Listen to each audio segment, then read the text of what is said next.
You can. I now see that Terry Brandt of Albina Opportunities Corporation is in the room.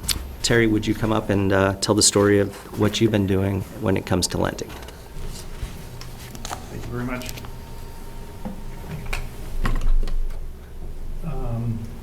We're going to get to try our hot off the press PowerPoint presentation today to tell the story about Albina Opportunities Corp. I'm going to give you just actually it's my first time showing it. I've been trying to practice it a little bit. I think I've got it down. Terry, could you identify yourself for the record and also bring the mic a little bit closer? Sorry. Terry Brandt from Portland, Oregon. I'm the Executive Director of Albina Opportunities Corporation. The PowerPoint presentation really was put together to tell the story about what Albina Opportunities Corporation has done since 2009. So by way of brief background, this small nonprofit had some commitments from some individuals to initially fund it. Meyer Memorial Trust provided some capital, and so did Oregon Community Foundation. And we had a 501c3 designation. We had money in the bank, and we knew what we wanted to do with the mission statement, which was to provide loan capital to small, minority, women-owned, immigrant, and disabled small businesses. So in January of 2009, I came on board, and we set about putting together a business plan, a little bit of the bulldog approach. How can we quickly get into the marketplace and satisfy what we perceived and later, of course, just determined was a large gap in access to capital by these underserved and underbanked groups of folks, especially in 2009. We all know what happened in 2008 and a little bit before that. So it was a nice call to action for me. I was looking for a little relevance in my life, and so put this together. Aren't we all? Yes. And I think I found it. We're still looking. Oh, okay. There's something about the journey. We are in the process of putting together a capital campaign, and as a result of that, one of the things we decided to do is try to tell our story in a sound bite, if you will, a little bit longer than just a sound bite, with a brief, hopefully powerful PowerPoint presentation. So I'd like to present that. Please. And I might need a little help with, okay, there's me.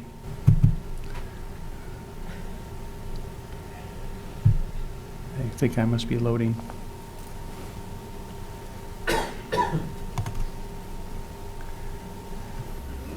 Okay, now let's.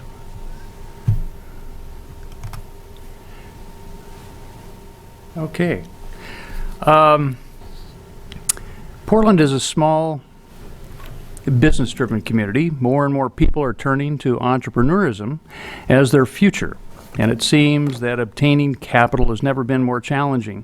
AOC, a homegrown Portland approach, could prove the difference for many, especially women, minority, and immigrant entrepreneurs. We are social entrepreneurs. We recognize that there was a social problem with the number of underbanked and underserved small business entrepreneurs in our community and believed that this must change. Small business represents nearly 98% of the state's employers and nearly 60% of its private sector workforce. Small business entrepreneurs are essential drivers of innovation and progress in the business world. They act as engines of growth, harnessing opportunity and innovation to fuel economic advancement. Social entrepreneurs act similarly, tapping inspiration, creativity, courage, fortitude, and most importantly, direct action to create a new reality that results in enduring social benefit and a better future for everyone.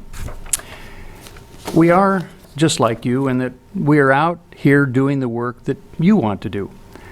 We have demonstrated that we can cost effectively leverage your dollars into our local community and achieve dramatic results. More than any other time in recent memory have businesses gone wanting for lack of access to capital. AOC fills in the community gaps, the knowledge gaps, and the networking gaps by helping local small business entrepreneurs. We provide capital to underserved small businesses, offer free business advisory and technical support to our borrowers, and we advocate and provide networking for our borrowers. Even though AOC opened its doors in 2009, it came out of an effort began in 1998 by a group of successful Portland business people to create opportunity for underserved entrepreneurs.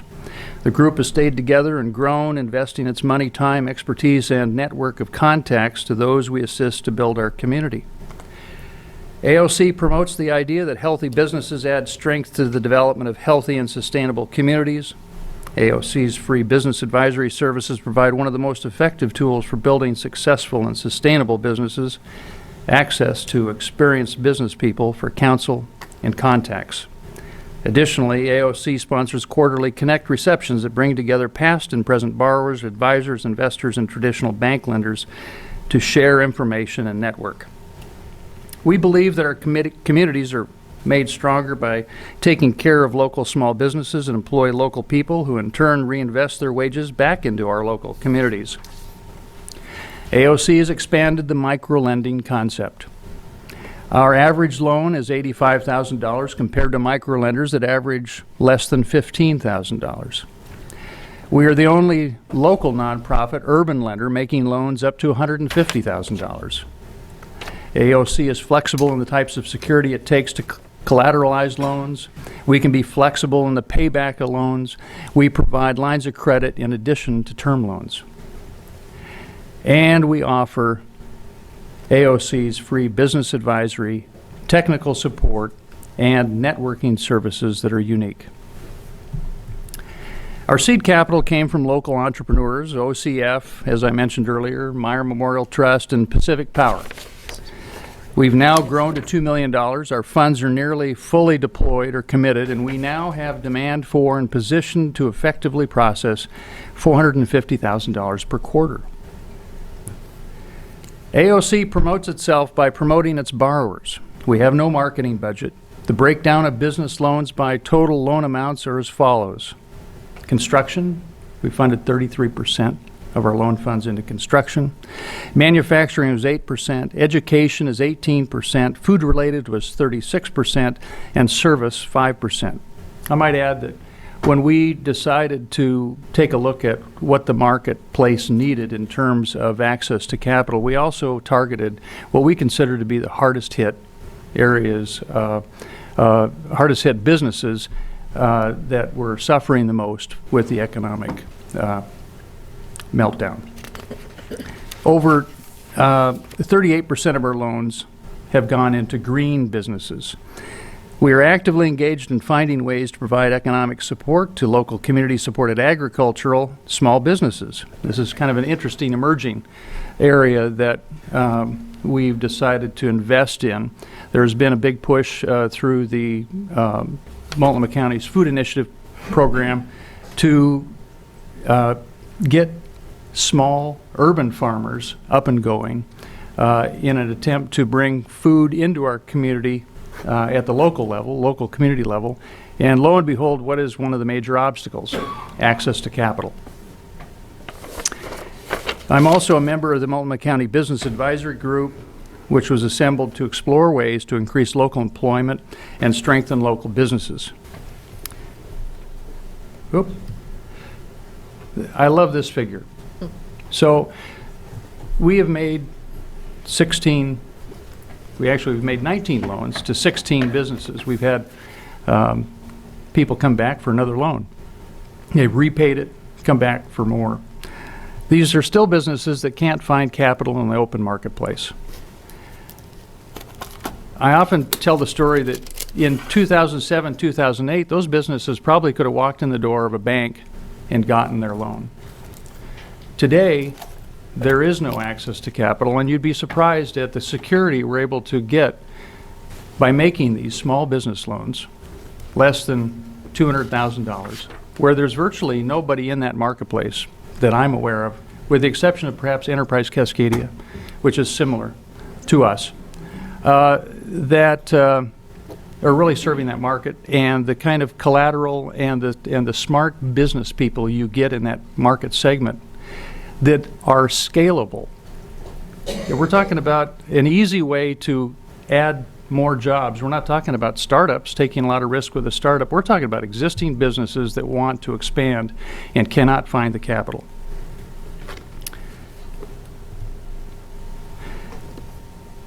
AOC has made 19 loans. I mentioned that earlier. The total amount we've loaned is $1,656,000 since 2009. Our administrative expense as a percentage of the loans deployed is 11%.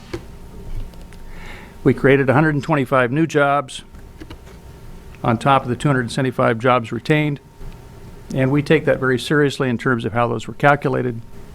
Every 6 months, we require our borrowers to provide us with current information about their gross income, their net income, and their jobs that were produced over that, or retained in or produced over that time, and what they're paying their employees.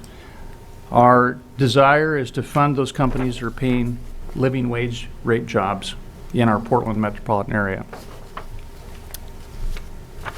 Our average loan size equated to $4,015 per job. Now, certainly when you compare that to other government programs that are trying to generate jobs, that number is actually quite low by comparison. Not only is it low by comparison to other forms of subsidy going into job creation or retention, but we get this money back. It's a loan. It comes back to us. We recycle that money. Unlike federal and state and local stimulus grants, ours are repaid. Our typical loan terms are 4 to 5 years for a term loan, annually renewable lines of credit. And by the way, we're one of the few people doing lines of credit, period, within this marketplace. Enterprise Cascadia is really not doing lines of credit. And that's a valuable tool. It has its own sets of rules and hurdles that need to be addressed and how it's administered, but nonetheless, it's a very powerful tool. Our average interest rate for all these loans today has been 7.75%. Our average cost of capital is less than 1%. So we've done that with a combination of PRI, program-related investment funds, that do charge us an interest rate and do require us to pay that money back. People have been so pleased with what the money has done to date that they have elected to roll that over and not require us to repay, give us another 5-year window on top of the 5-year we had. So we've already had the discussions about, well, gee, are we going to have to repay our money back? If we had to do that, it might be difficult in a growing organization like ours. Because everybody's been pleased with the results, we've been able to roll that money over. 37% of our money has gone into loans to ethnic minorities. Another 74% of our loans have gone to women. It took us 2 years to become self-sufficient.